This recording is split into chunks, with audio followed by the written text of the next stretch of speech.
हाँ जी class MSc हमारी calculus of variation चल रही थी।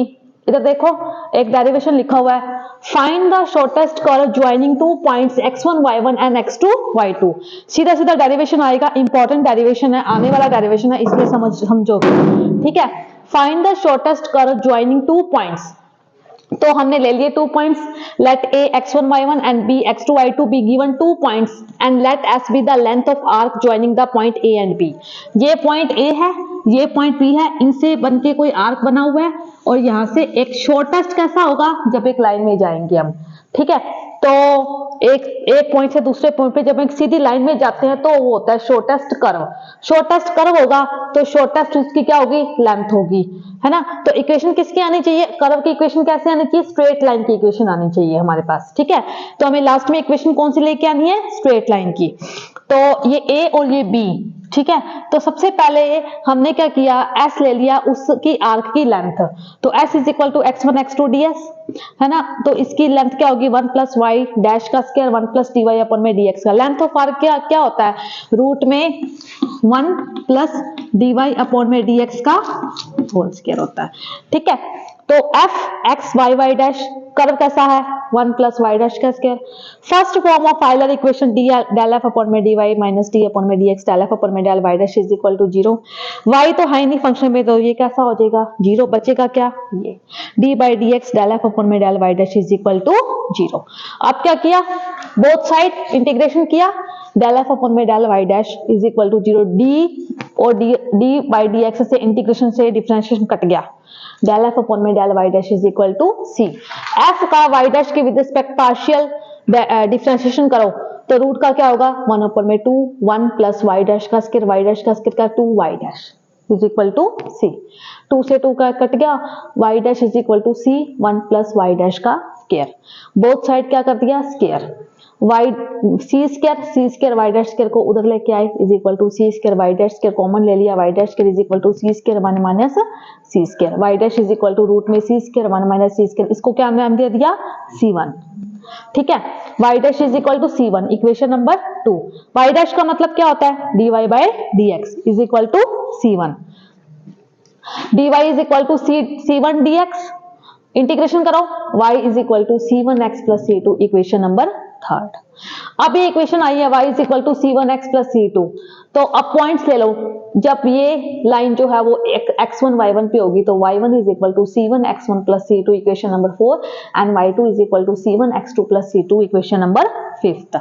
फोर्थ को फिफ्थ में से माइनस करेंगे, y1 माइनस y2, इससे ये कटेगा, c1 कॉमन आ गया, x1 माइनस x2, c1 की वैल्यू आ गई y1 minus y2 x1 minus x2। हमारे पास c1 की वैल्यू आ गई। अब हम क्या निकालेंगे, c2 की value. Put the value in equation number 4, यहाँ पे वैल्यू पुट कर दो, यहाँ पे वैल्यू पुट करेंगे c1 की, और यहाँ पे कैलकुलेशन की हमने y1 minus y2 x1 plus c2 x1 minus x2 x1 minus x2, LCM ले लिया। ठीक है, एलसीएम लेने के बाद रख दो, क्रॉस मल्टीप्लाई किया, y1 x1 minus x2 y1 minus y2 x1 plus c2 x1 minus x2, y1 x1 minus y1 x2 is equal to y1 x1 minus y2 x1 plus c2 x1 minus x2।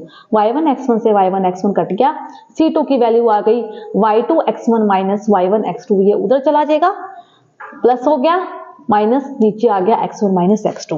c1 की value c2 की value equation number 3 में put करते हैं, y is equal to y1 minus y2 x1 minus x2 x plus y2 x1 minus y1 x2 x1 minus x2।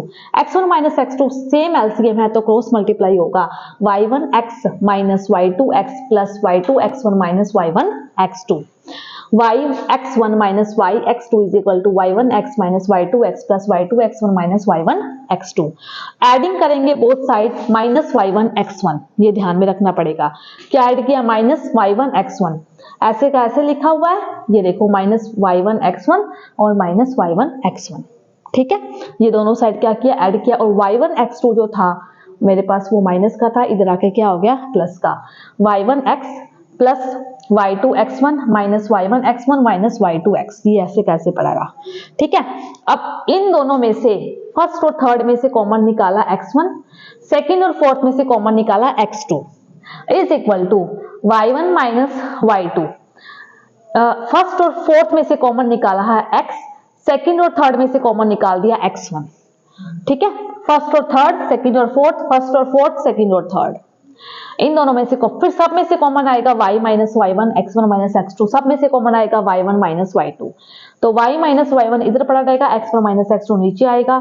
y minus y1 is equal to y1 minus y2, x1 minus x2, x minus x1। ये equation किसकी है?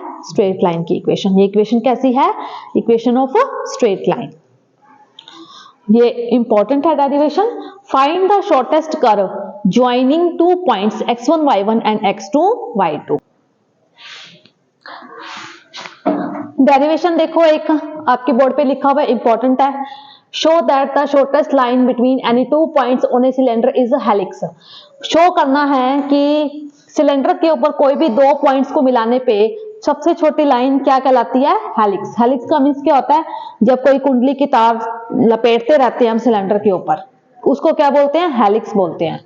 ठीक है, या फिर ऐसे भी आ सकता है, drive the equation of helix. ऐसे भी आ सकता है derivation, drive the equation of helix. समझ में आया आपको डेरिवेशन क्या है? इधर देखो, shortest line between two points होने cylinder I is equal to R1 R2 1 plus R theta dash का स्क्वायर dr। ये क्या होगा? जैसे हम ds में लिखते थे 1 प्लस y डैश का स्क्वायर, वो कैसा होता था? कार्टेशियन एक्सिस में। ये कैसा है? पोलर में। ठीक है, ये कैसा है? पोलर में। 1 plus R theta dot, theta dot का मतलब क्या है? d theta by dr, d theta by dr का होल स्क्वायर dr। ठीक है, तो I इज इक्वल टू, और x1 x2 था तो यहाँ पे क्या होगा? R1 R2, सारा पोलर में चेंज है। एफ आर, ये कर्व कैसा है? F R theta theta dash, F X Y Y dash होता था, यहाँ पे आर थीटा थीटा डैश है। बाय आयलर इक्वेशन भी पोलर में लिखेंगे, डेल एफ अपॉन में del theta minus D by D R, del F upon में del theta dash is equal to 0। इसमें थीटा नहीं है, थीटा डैश है और आर है, तो डेल एफ अपॉन में डेल थीटा क्या हो जाएगा? 0। D by D R, del F upon में del theta dash is equal to 0। Both side integration करेंगे तो इससे ये घट जाएगा, डेल एफ अपॉन में del theta dash is equal to C1।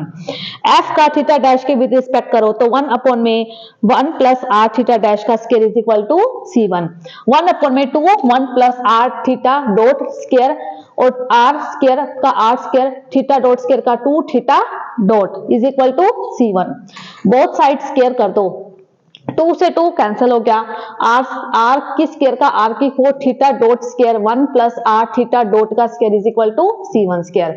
Cross multiply करो, इसको इससे मल्टीप्लाई करो, इसको इधर लेके आए, आर की square theta dot square common, यहाँ पे बचेगा आर स्क्वायर, यहाँ पे बचेगा minus C1 square is equal to C1 square. Theta dot square is equal to C1 square, ये नीचे लेके आएंगे, आर स्क्वायर माइनस C1 का स्क्वायर। आप स्क्वायर रूट ले लो, theta dot is equal to C1 R square minus C1 square. ठीक है, फिर उसके बाद theta dot D theta by D R is equal to C1 R square minus C1 square, D theta D R उधर लेके गए, integration करो, C1 का C1 लिखा जाएगा r square minus C1 square 1 upon में C1 sec inverse are C1 plus C2। कैसा formula होता है? एक्स स्क्वायर माइनस ए स्क्वायर, 1 अपॉन में एक्स स्क्वायर माइनस ए स्क्वायर, ये एक्स है और ये क्या है? ए, तो 1 अपॉन में ए होता है ऐसा, 1 अपॉन में a sec inverse x upon में ए, यानी कि आर अपॉन में C1 plus C2। Theta minus C2 is equal to C1 से C1 कट गया, सेक इनवर्स आर अपॉन में C1, आर अपॉन में C1 पड़ा रहा, सेक इनवर्स उधर जाएगा तो किसका हो जाएगा? सेक, और C1 उधर लेके आए, R is equal to C1 sec theta minus C2 which is required equation of helix. ये इक्वेशन कैसी है? हेलिक्स की। आज जो दो डेरिवेशन करवाए हैं वो दोनों ही इंपॉर्टेंट है। Find the shortest curve between 2 points and find the shortest line between any 2 points on a cylinder is a helix, या फिर drive equation of a helix. दोनों ही मोस्ट इंपॉर्टेंट है, दोनों डेरिवेशन करवाए हैं आज मैंने और दोनों ही आपको करने हैं।